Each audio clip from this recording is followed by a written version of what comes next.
Assalamualaikum warahmatullahi wabarakatuh. Perkenalkan, nama saya Safia Khairunisa, asal Universitas Brawijaya.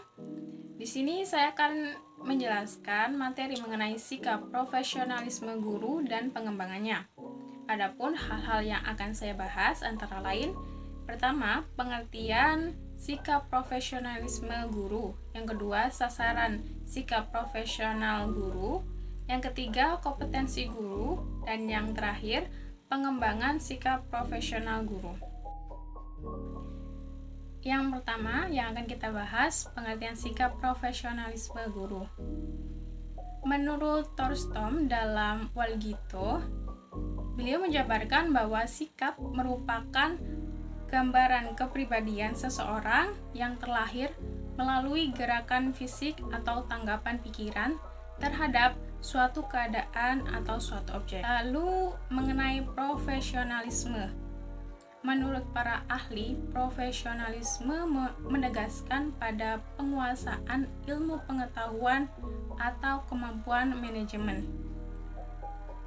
Namun menurut Meister, mengungkapkan bahwa profesionalisme ini tidak hanya pengetahuan teknologi dan manajemen, namun juga kepada sikap.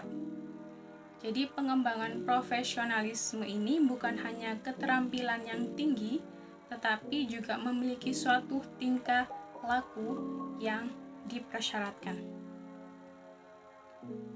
Lalu mengenai guru, menurut PP nomor 7 tahun 2008 pasal 1.1 mengenai guru, guru itu adalah pendidik profesionalisme dengan tugas utama mendidik, mengajar, membimbing, mengarahkan, melatih, menilai, dan mengevaluasi peserta didik pada pendidikan usia dini, jalur pendidikan formal, pendidikan dasar, dan pendidikan menengah. Jadi berdasarkan semua pengertian ketiga hal tersebut, dapat diambil kesimpulan bahwa sikap guru profesional merupakan suatu kepribadian atau respon yang menggambarkan kecenderungan untuk bereaksi sebagai seorang guru yang memiliki kompetensi dipersyaratkan untuk melakukan tugas pengajaran. Pembahasan yang kedua yaitu mengenai sasaran sikap profesionalisme guru. Yang pertama, sikap guru terhadap peserta didik.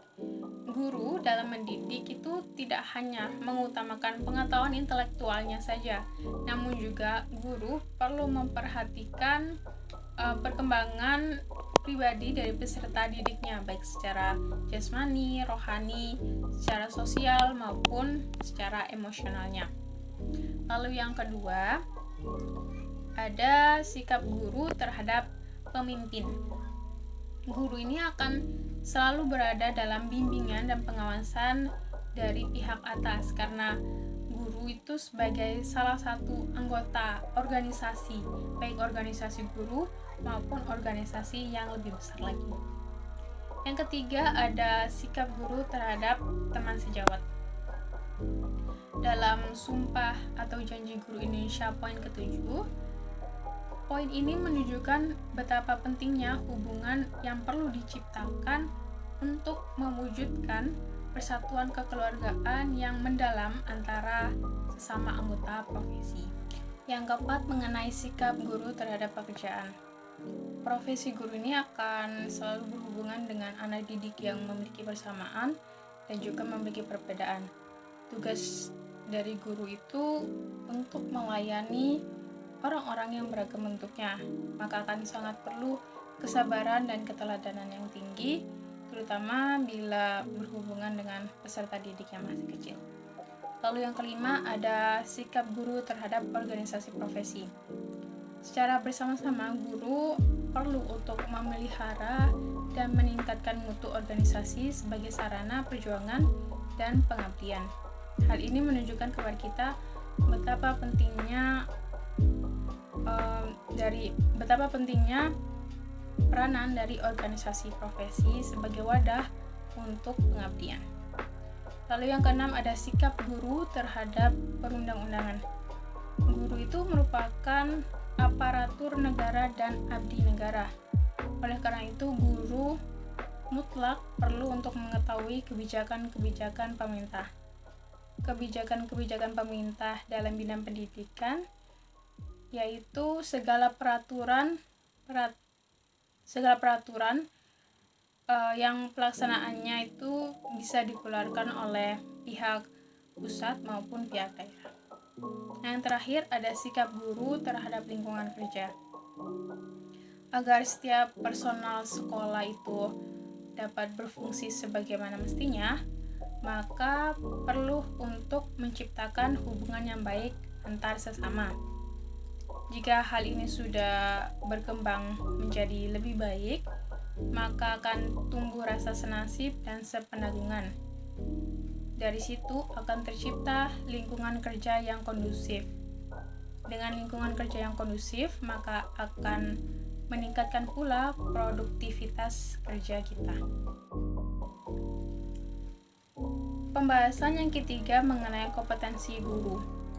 Guru merupakan profesi yang sangat membanggakan.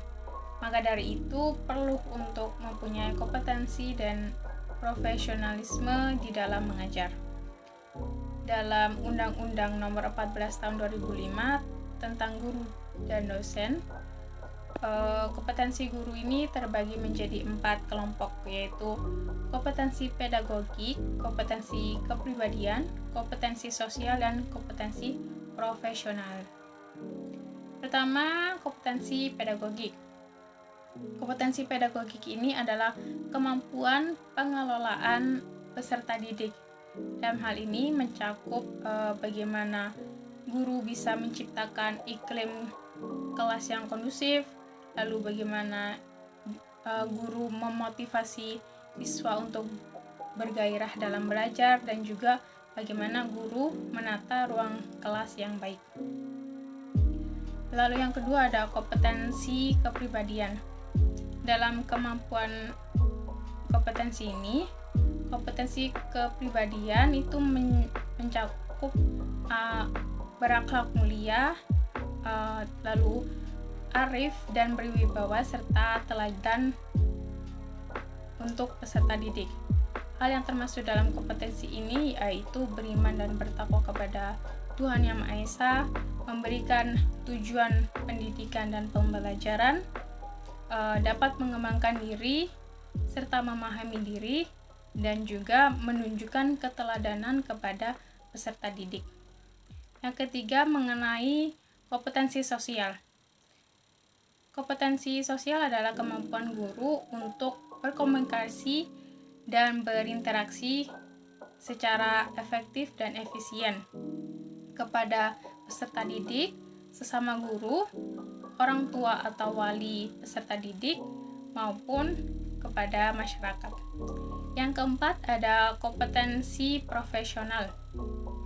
Kompetensi profesional adalah kemampuan penguasaan materi pembelajaran secara luas dan mendalam. Pengertian ini bisa kita lihat di dalam penjelasan pasal 10 Undang-Undang tahun 2005 nomor 12. Dan pembahasan yang terakhir yaitu pengembangan sikap profesional guru. Untuk meningkatkan mutu guru perlu meningkatkan sikap profesionalismenya. Nah, pengembangan sikap profesional ini dapat dilakukan dengan 2 tahap, yaitu pendidikan prajabatan dan pendidikan atau pelatihan dalam jabatan. Kita bahas yang pertama, yaitu pendidikan prajabatan. Dalam pendidikan prajabatan, seorang guru harus dididik dalam segala hal, yaitu ilmu pengetahuan, sikap, dan juga keterampilan. Karena tugasnya bersifat unik, maka guru selalu menjadi panutan dari sekelilingnya. Oleh sebab itu, bagaimana guru bersikap terhadap pekerjaan dan jabatannya selalu menjadi perhatian dari masyarakat. Lalu yang kedua ada pendidikan dalam jabatan.